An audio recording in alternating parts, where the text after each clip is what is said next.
Meghan Markle strutted off that movie set like she just reclaimed her throne in Hollywood. You could practically see the confidence dripping off her chin up, shoulders back, that signature "I told you I still got it" walk. And honestly, who could blame her? She had just filmed what was supposed to be her cute little comeback cameo in a romantic comedy called Close Personal Friends. Nothing massive, nothing Oscar-worthy, just a short, harmless 30-second appearance where she literally plays herself. And the best part? She wasn't surrounded by B-list nobodies. Oh no, she was sharing space with real Hollywood heavyweights Lily Collins, Brie Larson, Henry Golding, Jack Quaid. You know, people whose resumes aren't built on interviews, dramatic sit-downs, documentaries, and jars of pricey jam. These are people who actually make movies. But then, oh honey, then the story takes a turn. So sharp it could slice glass. Because barely any time passed, like we're talking days, maybe even hours before the studio slammed the delete button like they were swatting a mosquito. Meghan's cameo? Gone. Completely cut. Vanished from the final edit like someone deleting a typo in a WhatsApp message. And why? Because the test audiences the early viewer studios trust like their own grandmothers saw Meghan pop onto the screen and their reaction was basically, absolutely not. Why is she here? This totally killed the vibe. Imagine being so unwanted in a rom-com cameo that people who love rom-coms ask for you to be removed. So Amazon MGM Studios had a choice. Either keep Meghan in and risk the whole movie turning into a "why did they put her here?" distraction, or cut her out completely and deal with her PR team hyperventilating into silk pillows. Guess which option they chose? Delete. Her little 30-second Hollywood revival moment was considered such a liability that the studio literally felt safer removing a duchess than keeping her in for half a minute. Hollywood didn't just reject her. Hollywood basically said, "We'd prefer to pretend you were never here." And that, oh, right there, that's where the fun really begins. Because here's the part the press didn't dare print. People magazine, Meghan's favorite megaphone, tried to paint the cutest picture. They claimed she was relaxed, happy, down to earth, just blending in and being her sweet, authentic self. Yeah. No, the insiders on set whispered something completely different. They said Meghan didn't just arrive, do her lines, and leave like normal actors. No, she reportedly came in with notes, with suggestions, with questions, with concerns. And yes, brace yourself. She even had ideas for her own character arc while playing herself. Imagine that. You're the director and someone walks up saying, "Hi, I'm portraying me, but I've got some thoughts on how you should write me." Meanwhile, the actual stars working with her, Lily Collins, Brie Larson, Henry Golding, posted nothing. No bonding photos? No. Behind the scenes Insta stories, not even a polite, "had a great time filming." And Hollywood silence? Honey, it comes in levels. Normal silence, dramatic silence. And then that third category, we are keeping our distance from that drama silence. And that's exactly the category they picked, which brings us to the juiciest question, why was Meghan even there? Because let's rewind. Just 2 years ago, she boldly told Variety that she was done with acting, like forever done. She literally said, "My intention is to absolutely not return." Fast forward to today, and suddenly she's on a random set in Pasadena filming a cameo as herself. So what changed? One word, money. Because that Sussex lifestyle, it doesn't just cost money, it costs millions every year. Luxurious mansion, full-time security, staff, private PR teams working overtime, brand managers, image consultants, crisis managers for the crisis managers. And every project she touched lately has collapsed. Netflix shows fizzled, Spotify canceled her, speaking gigs dried up, Harry's Invictus buzz faded, her American Riviera Orchard Jam brand got roasted online, trademark filings denied, brand launch mocked. When your media empire makes less noise than a sleeping kitten, there's only one path left: go back to acting. Except the comeback wasn't a comeback, it was a cameo.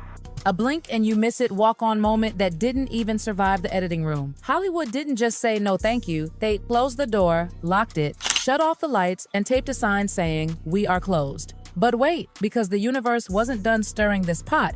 While Meghan was on set acting like Hollywood Duchess Barbie, Prince William was in Brazil hosting a massive Earthshot Prize event and actually important global initiative. This was a major royal moment for him. And magically, on the exact same day, Meghan's team coincidentally leaked her acting comeback story. Royal insiders were fuming. Commentator Kinsey Schofield spelled it out clearly. Every time William or Catherine hosts a huge event, somehow Meghan's PR machine swoops in with new headlines. It's a pattern, a very obvious pattern. When the royals are abroad on duty, Meghan somehow reappears. When William trends, Meghan trends.